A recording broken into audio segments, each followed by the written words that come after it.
નમસ્કાર મિત્રો, અમારી યુટ્યુબ ચેનલમાં તમારું હાર્દિક સ્વાગત છે. મિત્રો, અત્યારે જીએનએફએસયુમાં જાહેરાત પડેલી છે, જેની અંદર કઈ પોસ્ટ ઉપર કેટલી જાહેરાતો છે, કુલ થઈને કેટલી જગ્યાઓ છે, આ ફોર્મ ભરવા માટે તમારે કાસ્ટ વાઇઝ કુલ કેટલી જગ્યાઓ છે, આ ફોર્મ ભરવા માટે તમારે લાયકાત શું હોવી જોઈએ, આ ફોર્મ ભરવા માટે તમારી ફી કેટલી છે અને આ ફોર્મ કેવી રીતના ભરવું એ તમે આ વિડીયોના માધ્યમ દ્વારા જોઈ શકશો. તો મિત્રો, સૌપ્રથમ તમે અમારી ચેનલ ઉપર નવા હો તો અમારી ચેનલને સબસ્ક્રાઈબ કરી લેજો અને બાજુમાં આપેલ બે આઇકોનને ક્લિક કરી લેજો, જેથી કરીને રોજ નવા વિડીયો નોટિફિકેશન તમને મળતી રહે. તો મિત્રો, સૌપ્રથમ તમે ગૂગલમાં મારું ગુજરાત .in કહીને વેબસાઇટ ઓપન કરશો તો એની અંદર તમને જોવા મળશે કે Gujarat natural farming science university એટલે કે જીએનએફએસયુ રિક્રુટમેન્ટ 2025. હવે આની અંદર મિત્રો કુલ થઈને 68 જગ્યાઓ છે અને આ ફોર્મ ભરવાના ચાલુ થઈ ચૂક્યા છે. આ ફોર્મ ભરવા માટેની છેલ્લી તારીખ 26/3/2025 છે. હવે મિત્રો આપણે પોસ્ટની વાત કરીએ તો કઈ જગ્યાઓ પર કુલ કેટલી વેકન્સી છે. તો મિત્રો, સિનિયર રિસર્ચ આસિસ્ટન્ટ માટે, જે એગ્રીકલ્ચર ઓફિસર કહેવાય, એમાં કુલ તેને 19 જગ્યાઓ છે. વેટેનરી ઓફિસર માટે 1 જગ્યા છે. ફિલ્ડ આસિસ્ટન્ટ એગ્રીકલ્ચર આસિસ્ટન્ટ માટે 13 જગ્યાઓ છે. જુનિયર એન્જિનિયરિંગ સિવિલ માટે 3 જગ્યાઓ છે. જુનિયર એન્જિનિયરિંગ ઇલેક્ટ્રિકલ માટે 1 જગ્યા છે. લેબોરેટરી ટેકનિશિયન માટે 5 જગ્યા છે અને લેબોરેટરી આસિસ્ટન્ટ માટે 1 જગ્યા છે. હવે એડમિનિસ્ટ્રેટિવ એન્ડ ક્લેરિકલ પોસ્ટ માટેની વાત કરીએ તો એની અંદર જુનિયર ક્લાર્ક માટે 21 જગ્યાઓ છે, જેની આની અંદર ગ્રેજ્યુએશન માગેલું છે. સ્ટેનોગ્રાફર ગ્રેડ 3 ઇંગ્લિશ માટે 1 જગ્યાઓ છે, એટલે કે ઇંગ્લિશ સ્ટેનોગ્રાફર માટે. ડાયરેક્ટર ઓફ ઇન્ફોર્મેશન ટેકનોલોજીમાં 1 જગ્યા છે. આસિસ્ટન્ટ રજિસ્ટર માટે 1 જગ્યા છે. પ્લાનિંગ ઓફિસર માટે 1 જગ્યા છે. એકાઉન્ટ ઓફિસર માટે 1 જગ્યા છે. આસિસ્ટન્ટ એડમિનિસ્ટ્રેટિવ ઓફિસર માટે 1 જગ્યા છે. આમ કુલ થઈને 68 જગ્યાઓ છે. હવે મિત્રો, આ ફોર્મ ભરવા માટેની ફીની વાત કરીએ, જે લોકો જનરલ કેટેગરી આવે છે, મેલ અને ફિમેલ બંનેને, એ બંનેને 1000 રૂપિયા ચલણ છે અને જે લોકો SC EWS category, ST category, હેન્ડીકેપમાં આવે તેવા લોકો તે 250 રૂપિયા છે. હવે મિત્રો, આ ફોર્મ કેવી રીતના ભરવું, તો આ ફોર્મ ભરવા માટેની લિંક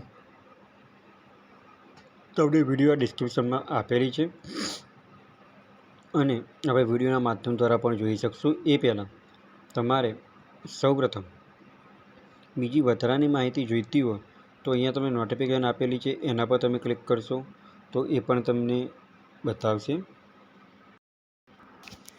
તો અહીંયા તમે પીડીએફનો અભ્યાસ કરીને પણ ફોર્મ ભરી શકો છો. અહીંયા તમે મિત્રો જોઈ શકો છો કે પોસ્ટ વાઇઝ તો મિત્રો, આ પીડીએફનો અભ્યાસ તમારે કરવો જરૂરી છે. એની અંદર તમારે કેટેગરી વાઇઝ જગ્યાઓ પણ દર્શાવેલી છે કે કુલ કેટેગરી વાઇઝ કેટલી જગ્યાઓ છે, એનો પગાર ધોરણ શું છે, ફિક્સ 5 વર્ષ માટે. તો મિત્રો, અહીંયા તમને વાત કરીએ કે જુનિયર ક્લાર્ક માટેનો જે પગાર કરો એ ફિક્સ 5 વર્ષ માટે 26,000 રૂપિયા છે અને એની અંદર કુલ તેને 21 જગ્યાઓ છે, જેની અંદર 10 ઓપન કેટેગરીની છે, 1 SC કેટેગરીની છે, ST કેટેગરીની 3 જગ્યાઓ છે, SC BC માટે 5 છે અને EWS માટે 2 છે. એવી રીતે મિત્રો, અહીંયા પોસ્ટ વાઇઝ તમારે ક્વોલિફિકેશન કે લાયકાત દર્શાવેલી છે, એ લાયકાત તમારે અહીંયા જોવાની રહેશે અને મિનિમમ 18થી 35 વર્ષ સુધી તમારી ઉંમર હોવી જોઈએ આ ફોર્મ ભરવા માટે. અને બીજી તમારે વધારાની માહિતી જોઈતી હોય તો મિત્રો, અહીંયા તમે પીડીએફનો અભ્યાસ કરીને પણ તમે મેળવી શકો છો. હવે મિત્રો, એપ્લાય કેવી રીતના કરવું, તો મિત્રો, એપ્લાય કરવા માટેની લિંક તમને વિડીયોના ડિસ્ક્રિપ્શનમાં આપેલી છે અને આપણે વિડીયોના માધ્યમ દ્વારા પણ જોઈ શકશું કે ફોર્મ કેવી રીતના ભરવું. તો મિત્રો, અહીંયા તમે એપ્લાય નાઉ ઉપર ક્લિક કરશો તો જે એની મેઇન વેબસાઇટ છે જીએનએફએસયુની એ ઓપન થશે કે જેની અંદર આ રીતના એક ઇન્સ્ટ્રક્શન આવશે અને મિત્રો તમે અહીંયા જોઈ શકો છો કે પોસ્ટ સામે એની નોટિફિકેશન આપેલી છે અને આ માટેની છેલ્લી તારીખ પણ તમને આપેલી છે. આ રીતના ઇન્ટરફેસ ઓપન થાય તો તમારે મૂવ ટુ નેક્સ્ટ સ્ટેપ કરવાનું રહેશે, કે જે તમને બધી ઇન્સ્ટ્રક્શનો આપેલી છે. અહીંયા તમે મૂવ ટુ નેક્સ્ટ કરશો અને રજિસ્ટર આવશે તો તમારે રજિસ્ટર નાવ ઉપર ક્લિક કરવાનું રહેશે. તો તમારે સૌપ્રથમ તમારે રજિસ્ટર કરવાનું રહેશે. તમે કઈ પોસ્ટ ઉપર ભરવા માગો છો તમારી પોસ્ટ સિલેક્ટ કરવાનું આવશે. ત્યાર પછી તમારું પોતાનું પૂરું નામ લખવાનું આવશે. ત્યાર પછી તમારે જેન્ડર દર્શાવવાનું રહેશે.